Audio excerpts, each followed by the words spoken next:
Hey guys, Sunday morning, time for a dog walk.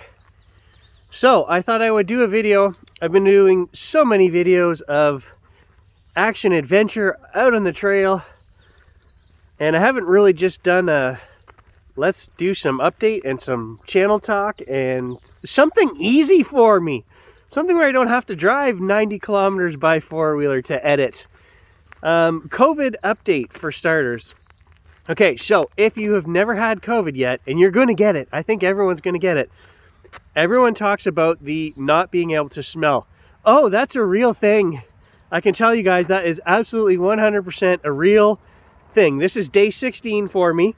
I still have the cough, and it gets worse throughout the day to the end of the night. It's like a dry hacking. You can't get rid of it. And I'm even using a turbo inhaler. Just a couple of times a day, if I start coughing and can't stop, I use that.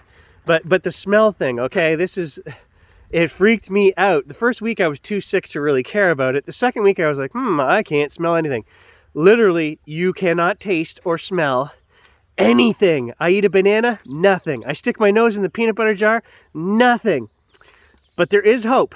So, okay, there are a couple things that I did notice that I could smell. Started to get my smell back a couple of days ago. So day 14, 15, somewhere around there. Ever so faintly, I made peppermint tea, and I could smell the peppermint. So there is hope. The taste buds are going to work again at some point. It's been great. It's not all bad, right?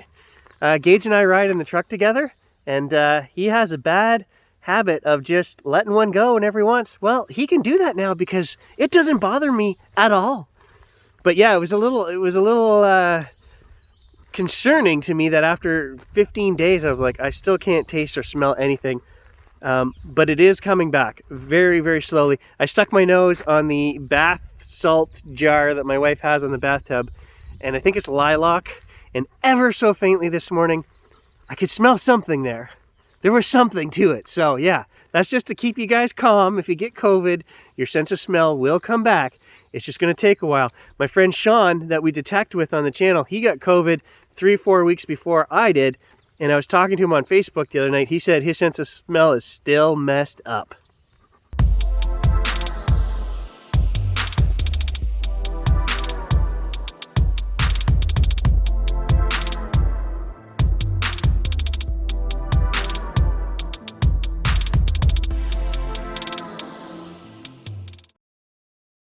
I'm going to walk Gage down the road a mile to the school, and the river is down there, and let him swim.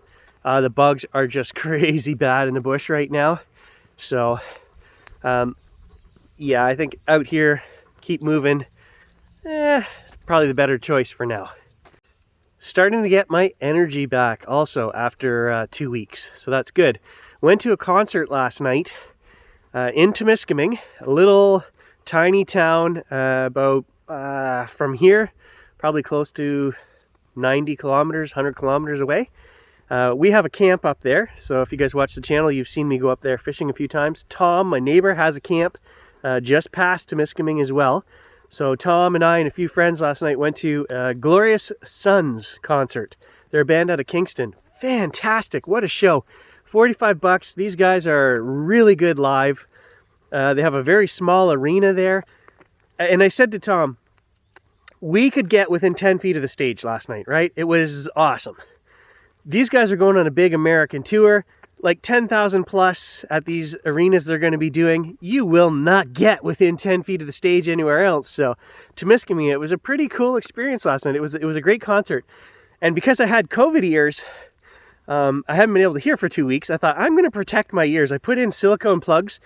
Guess what? I could still hear the concert. I could still hear Tom mumbling away to me there on the side. I don't know half of what he was saying. But I could hear everything. And when we left the concert, I was the only one, like a dozen people last night. I went to the washroom and the guy behind me was like, are anybody else's ears ringing? And I'm like, not mine. So there's a little tip for you guys. The silicone earplugs are kind of clear, so people can't usually see that you're wearing earplugs if you feel like an idiot. But secondly, they also offer the most ear protection, right? If you put in the foam ones, I think they're like 22 decibel protection. Silicone plugs are 32. And when I took them out after the concert last night, No ringing, no buzzing, nothing.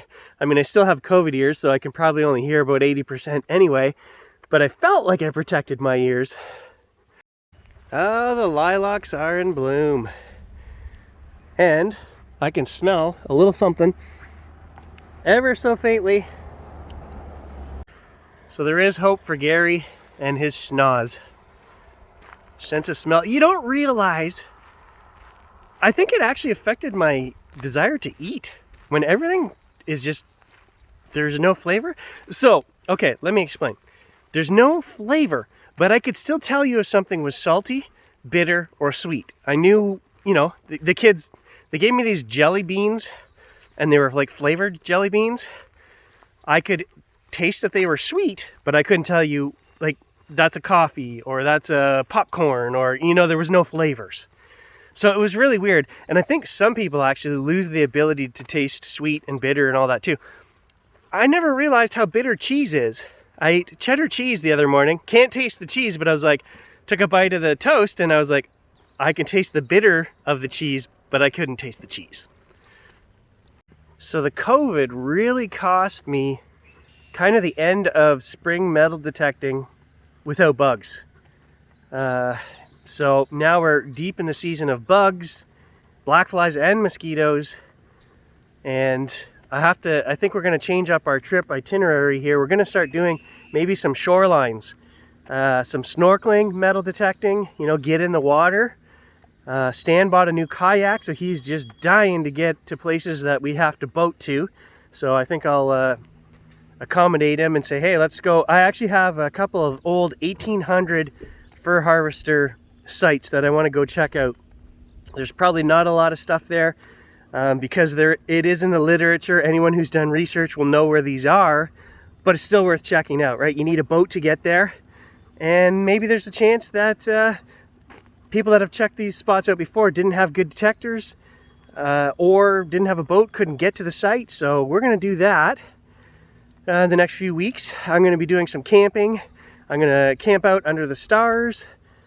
And I've honestly been thinking about my property out in Redbridge. I might build a little cabin. I'm really thinking about building a little cabin, and I have a couple really cool ideas for it. So the idea with the cabin is to kind of get my kids interested in having somewhere where we can go, camp out, and just a spot that we go back to year after year. It's our property. They're going to get it someday. And my father, his fear is that, oh, the kids will have no interest in this because they're not connected to it, so we need to get them out there and using the property.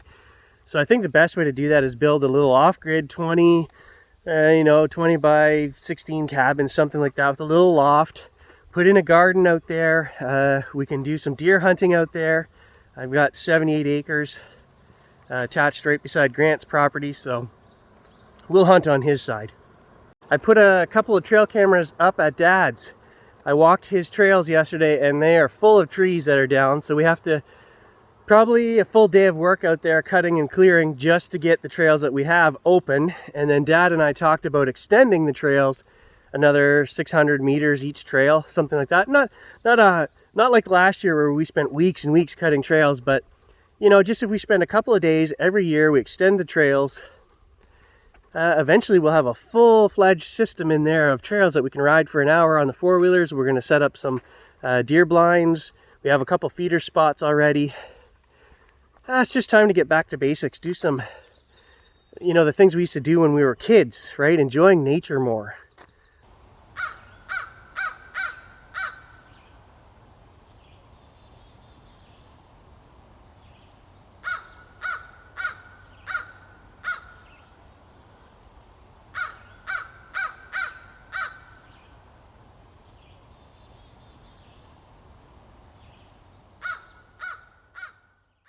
So I'm down to the bike trail now, and as I walk, I'll take pictures of any birds or anything I see, and we'll just throw them in this video as well. There are all kinds of warblers and songbirds down here, and marsh birds, and maybe we'll even see the geese with the babies, the ducks with the babies, who knows. So the Necrophonic app, I also want to touch on that in this video because I don't want to say anything while it's running. and give it ideas. But what we're going to do is another video where we test. I want to test a couple of things. I want to take it to a site and see if we can get pertinent answers. I'm going to take it to the shack in the woods that has lots of graffiti on it, and I'm going to ask some questions about, if we're communicating with something that has intelligence and this isn't random, give us some information about this site. Like maybe it'll say something. I have the idea that maybe it'll tell us about some of the graffiti that's there, or some of the machinery, the old farm stuff, or whatever. Just something so that we can say. Now, I was blown away the first test that we did, where it actually said the boy's name who drowned, Reese, and it said boat ramp right afterwards. I didn't hear boat ramp when I was in the woods that day, but when I got home, it was clear as day. To me, that is more than coincidence, okay? It's firing out a lot of things on that Necrophonic app. A lot of words, a lot of noises, even just noises that I can't even make out what they are. The other thing I want to do is I want to count how many times that app says the word demon, because it had to have said it at least 7 or 8 times. And I mean, is that a normal thing with that app? Is this just for entertainment and it's just saying that word over and over, to scare the people that are playing with this app? I don't know. And nobody answered me.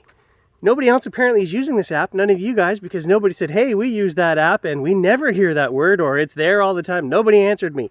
So my next test is going to be, I'm going to count that word without saying it, and not even acknowledging it. I just want to count, hey, did we hear it 8 times, 10 times, what, Because I think that's a little ridiculous if that's the case, that every time we turn it on, that's what we're going to hear. But if we can get some clear communication, intelligent response, which we kind of have already. I mean, it chose to say names that my stepfather Dave passed away within the last 6 years. My friend Doug passed away 2 years ago. It said both of those names repeatedly. It said Jim was on my spirit team. Jim was my best friend who died when he was 20. So, I did say some pertinent stuff, and I believe that there could be more to it. We're going to test it some more.